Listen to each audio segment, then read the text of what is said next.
Welcome to भाई की पढ़ाई सब्सक्राइबर, और जिन्होंने नहीं किया वो कर दो। उम्मीद करता हूँ तुम सभी को अपने बड़े भाई या बहन की बुक्स मिल गई होंगी, और जिन्हें नहीं मिली उन्होंने सीनियर्स के साथ कोई ना कोई जुगाड़ बैठा लिया होगा। वैसे आजकल तो सेकंड हैंड बुक्स नसीब वालों को मिलती है। मैंने जो बुक्स ली थी वो तो सिक्स्थ हैंड थी, लेकिन इन बुक्स का एक फायदा है, सारी की सारी इंपॉर्टेंट चीजें पहले से ही मार्क हो रखी होती है और सारे आंसर्स भी पहले से ही लिखे हुए मिल जाते हैं, है कि नहीं? चलो तो फिर शुरू करते हैं। फिजिक्स का पहला चैप्टर, मोशन। इसमें हम लूज मोशन के बारे में पढ़ेंगे और तुम्हारे सारे प्रैक्टिकल स्कूल के टॉयलेट में होंगे। अरे मजाक कर रहा हूं। मोशन का मतलब है जब कोई चीज मूव होती है या अपनी जगह से हिलती रहती है, तो उस ऑब्जेक्ट को हम कहेंगे कि ये ऑब्जेक्ट मोशन में है। और जिस जगह से हम ये सब देखते हैं उस रेफरेंस पॉइंट को हम ओरिजिन कहते हैं। दोस्तों, तुम सबको पता तो होगा ही कि डिस्टेंस क्या होता है ना? हाँ, डिस्टेंस एक पाथ की लेंथ होती है, यानी डिस्टेंस से हमें पता चलता है कि हम कितना लंबा चले या कोई चीज हमसे कितनी दूर है। और डिस्टेंस की एसआई यूनिट होती है मीटर। वैसे तो हम डिस्टेंस को सेंटीमीटर, किलोमीटर में भी मेजर करते हैं, लेकिन उसकी एसआई यूनिट मीटर होती है। तो यारो, जब तुम पार्क में खेलने जाते हो तो तुम इधर उधर मुड़ते हो और कुछ डिस्टेंस ट्रैवल करते हो, लेकिन ये डिस्टेंस बहुत ज्यादा होता है असली डिस्टेंस से, जो तुम्हारे घर और पार्क के बीच में होता है। और ये जो शॉर्टेस्ट डिस्टेंस होता है तुम्हारे घर यानी इनिशियल पोजीशन में और पार्क यानी फाइनल पोजीशन में, इस शॉर्टेस्ट डिस्टेंस को हम डिस्प्लेसमेंट कहते हैं। यानी इनिशियल पोजीशन और फाइनल पोजीशन के बीच के डिस्टेंस को हम डिस्प्लेसमेंट कहते हैं। और इस शॉर्टेस्ट डिस्टेंस को निकालने का सिर्फ एक तरीका होता है। इनिशियल पोजीशन और फाइनल पोजीशन के बीच एक स्ट्रेट लाइन ड्रॉ कर दो और उसको मेजर कर लो। तो डिस्प्लेसमेंट की भी एसआई यूनिट मीटर ही होती है। और डिस्प्लेसमेंट की एक खास बात यह है कि इसकी एक डायरेक्शन भी होती है। यानी हम ये कहते हैं कि 10 मीटर्स नॉर्थ या 500 मीटर्स ईस्ट। लेकिन तुम टेंशन ना लो, तुम्हें बस इतना सा याद रखना है कि डिस्प्लेसमेंट की डायरेक्शन भी होती है। तो अब एक नया कॉन्सेप्ट आ जाता है। अब हम सीखेंगे स्केलर और वेक्टर क्वांटिटीज के बारे में। स्केलर क्वांटिटीज वो होती है जिनके पास सिर्फ एक वैल्यू यानी मैग्नीट्यूड होता है, लेकिन कोई डायरेक्शन नहीं। इसके एग्जाम्पल है डिस्टेंस, स्पीड, मास एटसेट्रा। वहीं वेक्टर वो क्वांटिटीज होती है जिनके पास मैग्नीट्यूड के साथ एक डायरेक्शन भी होता है। और इसके एग्जाम्पल है डिस्प्लेसमेंट, वेलोसिटी, फोर्स वगैरह वगैरह। तो मेन बात है, डिस्टेंस एक स्केलर क्वांटिटी है और डिस्प्लेसमेंट एक वेक्टर क्वांटिटी है। डिस्टेंस स्केलर इसलिए है क्योंकि जब भी हम डिस्टेंस मेजर करते हैं तो हम कोई डायरेक्शन नहीं बताते। वहीं जब हम डिस्प्लेसमेंट निकालते हैं तब हम एक डायरेक्शन मेंशन करते हैं, जैसे 42 मीटर नॉर्थ ईस्ट। तो चलो अब एक क्वेश्चन करते हैं। अरे, क्वेश्चन से याद आया कि स्केलर और वेक्टर क्वांटिटीज की डेफिनेशन और उनके एग्जाम्पल जरूर से जरूर याद कर लेना। चलो फिर क्वेश्चन नंबर 1 पे।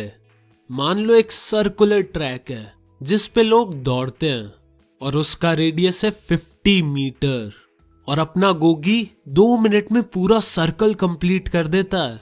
तो तुम लोग मुझे बताओ कि अपना गोगी 6 मिनट में कितना डिस्टेंस कवर करेगा, और 6 मिनट बाद उसकी डिस्प्लेसमेंट कितनी होगी? करो भैया करो। अरे वाह, पेन ही नहीं है। शाबाश, जाओ भाग के पेन लाओ और जल्दी से आंसर बता दो।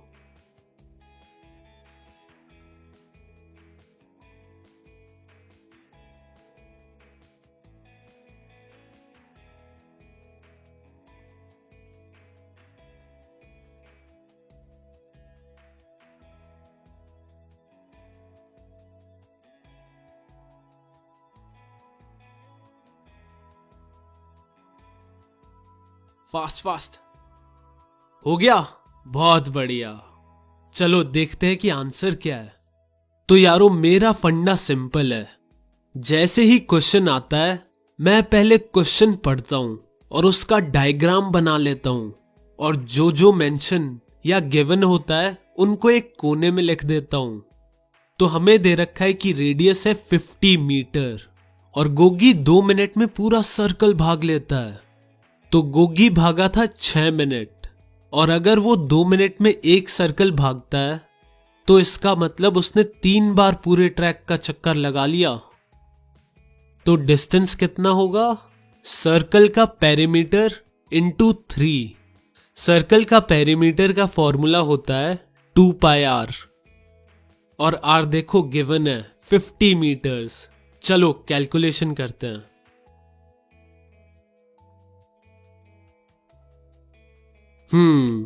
आंसर आया है गोगी 300 पाई मीटर्स भागा, और अगर पाई की वैल्यू रख दो 3.14 तो हमारा आंसर आ जाएगा गोगी ने 942 मीटर्स का डिस्टेंस कवर किया है। उम्मीद करता हूं सबका सही सही आंसर आ गया होगा। चलो अब आते हैं क्वेश्चन के सेकंड पार्ट पे, यानी डिस्प्लेसमेंट। तो डिस्प्लेसमेंट क्या होता है? Shortest distance between initial position and final position. यहां पर इनिशियल पोजीशन ये है, और जब गोगी 3 चक्कर काटता है तो फाइनली 6 मिनट बाद वो वहीं आ जाता है जहां से उसने स्टार्ट किया था, और ये उसकी फाइनल पोजीशन है। अब तुम मुझे बताओ कि इनिशियल पोजीशन और फाइनल पोजीशन के बीच का डिस्टेंस कितना है? बिल्कुल सही, 0। यानी डिस्प्लेसमेंट हुई 0 मीटर्स। इससे हमें पता चलता है कि डिस्प्लेसमेंट 0 मीटर्स भी हो सकती है। और एक फैक्ट की बात बता दूं, डिस्प्लेसमेंट हमेशा डिस्टेंस से कम ही होगा, कभी ज्यादा नहीं हो सकता।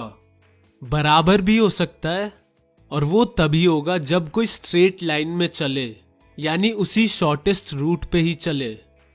चलो अब रिवाइज करते हैं कि डिस्टेंस और डिस्प्लेसमेंट में क्या क्या फर्क है।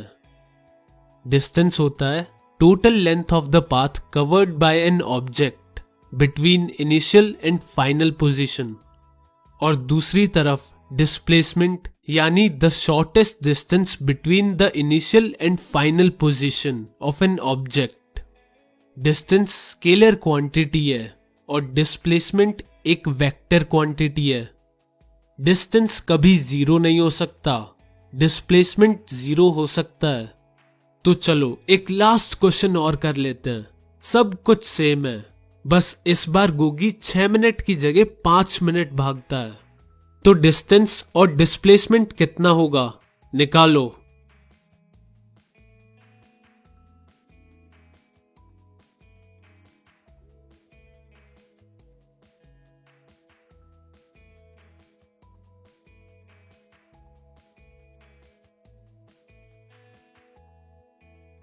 हो गया सबका?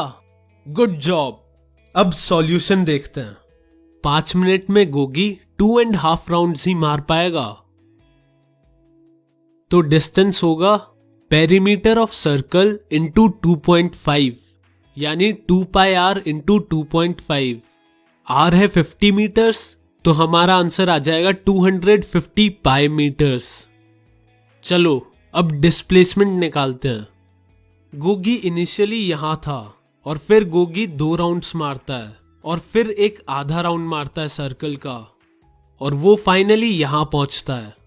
तो फाइनल और इनिशियल पोजीशन के बीच का शॉर्टेस्ट डिस्टेंस ये होगा, और ये सर्कल के डायामीटर के बराबर है, और डायामीटर होता है radius into 2। 50 into 2 equals to 100 metre. तो डिस्प्लेसमेंट हो जाएगी 100 मीटर्स। और अगर तुम्हें डायरेक्शन भी दी जाए तो वो भी बता देना। चलो अब लेते हैं एक छोटा सा ब्रेक, तब तक तुम थोड़े से और क्वेश्चन करो, और फिर हम मिलेंगे अगले एपिसोड में।